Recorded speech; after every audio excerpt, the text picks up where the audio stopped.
Hello everyone, welcome back to my YouTube channel. My name's Cassidy if you're new here. Thanks so much for watching today's video. I know it's been a while, and after multiple breakdowns, cries, struggles through work and the semester, we're back and we're better than ever. I'm feeling great. I'm feeling renewed, feeling just a lot better, and I'm ready to make a lot of videos, and I have a lot of fun videos coming up, so stay tuned for those.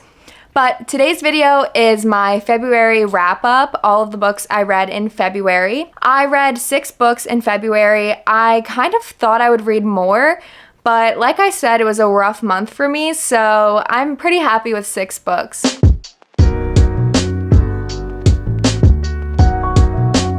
The first book I read was a book for my little book club with my friends, and for January, the book was The Night Circus by Erin Morgenstern. And I did say it was the January book, but I was falling behind on my January reading. So I started it in the end of January, and then I finished it at the beginning of February. So counting this for what I read in February. But basically, The Night Circus follows a circus that only appears at night. It's like this really kind of mystical, like magical thing. It just pops up in random places, and some people like follow it around. Everyone is drawn to this circus because it's not like a normal circus. It is, but it's kind of like elevated. Like, it's real magic. There's kind of like a fantasy-ish element to it. There's some romance mixed in, which I really did enjoy, but I kind of felt like it was just a lot of character lines to keep track of. I couldn't really like get into any of the characters because I felt like it was just so much to keep track of. Like, I don't need to be able to relate to the characters necessarily, but I do want to be able to invest myself in them, and I didn't feel like I could do that in this book. But basically, it follows 2 young magicians and follows them throughout their time in the circus. So they're kind of they are competing against each other, and the rules of their like competition aren't very clear. It's just that they're competing in like a magical element against each other, and the circus is like the arena for their competition, and so they're kind of going back and forth, competing against each other for many years, and it's their romance. I think if you're into fantasy and books about magic that you would like it, but I just personally felt like it was hard to get into, and my friend that also read it agreed with me. Like, we both said it was good, but like not great. So I'd probably rate this a 3.5 out of 5 stars if I had to rate it. Overall, it was a really good book, but nothing crazy special. The next book I read is The Appeal. This is by Janice Hallett, and this book was so good. It's a murder mystery, but it's a murder mystery like I've never read before. You as the reader become the detective in the story. The entire book is made up of emails and texts between the 15 suspects, and so you're kind of figuring out the entire time who the killer is, and partway through the book who was killed, until you realize. There were so many twists and turns. I genuinely like had no idea who the killer was up until like the last page. But this basically follows a theater group, and there's some like shady things happening in the theater group, but basically the people who run the theater company, their granddaughter has been diagnosed with cancer, and so they're raising money to help this little girl out, and well, someone's murdered in this theater production. So yeah, I don't want to give too much away, but it's really good, and I would highly recommend it. I'm gonna give this one a 5 out of 5 stars. It was so good. The next 4 books I read were a series, and I read them on my Kindle, so I'll just insert the pictures up here instead of just showing you on my Kindle because they're in black and white. It's not as fun. But it was the Dirty Air series. The Dirty Air series is about F1 racing or Formula 1 racing, which I never understood. Like, I know like NASCAR is big in the US, and my family likes NASCAR, and I hate it. Like, nothing about watching cars racing around a track in a circle for like however many times they go around. That's so boring to me. But Formula One is like really big in Europe, and I've seen like other like Bookstagram people and like things like that. I've seen them post on their Instagram like all about like Formula One, like in real life, how they like love it, and I never understood the appeal in it.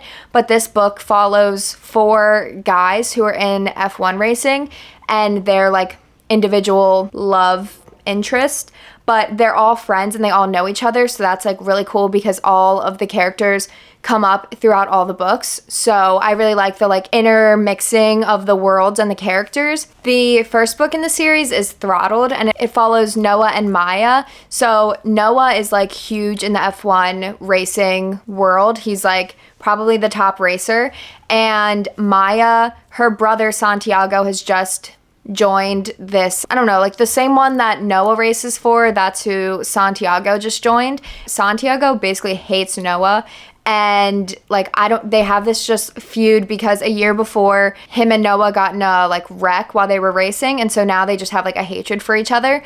So when Maya starts realizing that like there's some tension between her and Noah, she's like, he's off limits because Santiago will kill me. So they're kind of hiding their relationship for a while throughout the book, but it's also like a lot of back and forth because she doesn't want to like him and he's kind of like a douche. There's that. But it's really good. I mean, this whole series does feel like a little bit Wattpad-y, but like extra steaminess, which I enjoyed. I don't know, I really enjoyed it. Like, I think they're all in their 20s. It's like, I like characters now that like are around-ish my same age, and I don't know, it's just being transported into this world that like I'm so not familiar with. I just like fell in love with the F1 racing thing, and like honestly in real life I would still never watch Formula One, but like reading about it, loved that. So the second book is Collided, and this one follows Sophie and Liam. So Liam races for a different team, and Sophie's dad is the like head, like the main guy who runs the team that Noah and Santiago race for. So she comes along for the summer, and she's in college, but she comes along for the summer to like get some time away from school and like just to hang out with her dad and stuff.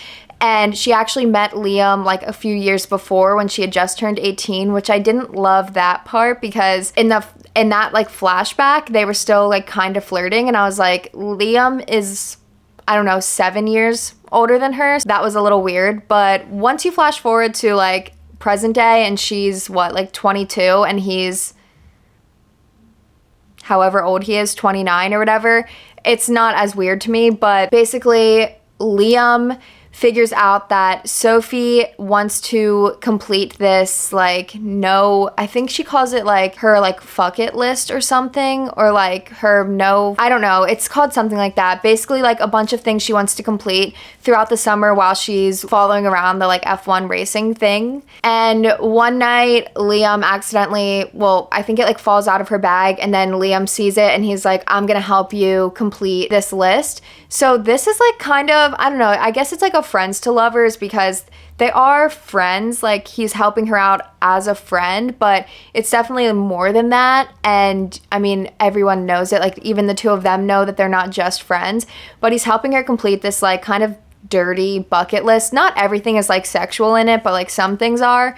And so he's helping her do this list, and so it's basically the back and forth between them two, and also because Liam doesn't think that he can date her because of who her dad is. But there's also like, and in the first book, there's also some like trauma with Noah and his past, and then in this book, it's with Liam and his family. So I don't know, like it's not like they're super Wattpad-y where they're like light and fluffy, because there definitely is some harder topics and some trigger warnings for both those books. I really enjoyed the second book too, and I did enjoy like the tension between them as they were completing the list. It was so good. All right, the third book is Wrecked, and this book follows Elena and Jax. Jax races for the same team as Liam, and he's basically like a hot mess. He's like addicted to pills, he's drinking a lot, he's He's just all over the place. So the team hires a PR rep, and that's Elena. And her job is to literally be with him like 24/7, follow him around and make sure he doesn't do anything stupid, and to also just help his brand not be so terrible. And so while they're living together and learning more about each other, and Elena has a rough past as well as Jax. Jax is kind of like the bad boy. Like, he has tattoos and like he, does drugs, I guess. Like, I don't know, but there's something about like a bad boy that like, it's so cringy to say, but like, I don't know, I like it. And like, she turns him, into like a good guy, or like he always was a good guy deep down, but like she really brings it out in him. Like, I don't know, something about that really gets me. So yeah, another good book. All right, then we get to the fourth and the last book, which is Redeemed. And this book follows Santiago and Chloe. At this point in the series, Noah and Maya are already together and they're married. So it's like a few years into the future, I guess. And Santiago has suffered from a really, really bad injury. He got into a car accident during one of the races and he shattered his leg and it had to be amputated. So the book starts with that, and that's not a spoiler. That's like literally the first page. It's like 3 years after that accident and he hasn't been racing since then. And he's kind of miserable. Like, he just sits at home. He does nothing. He doesn't really talk to his family very much. And meanwhile, Chloe is traveling to like the same town that Santiago lives in to find her dad.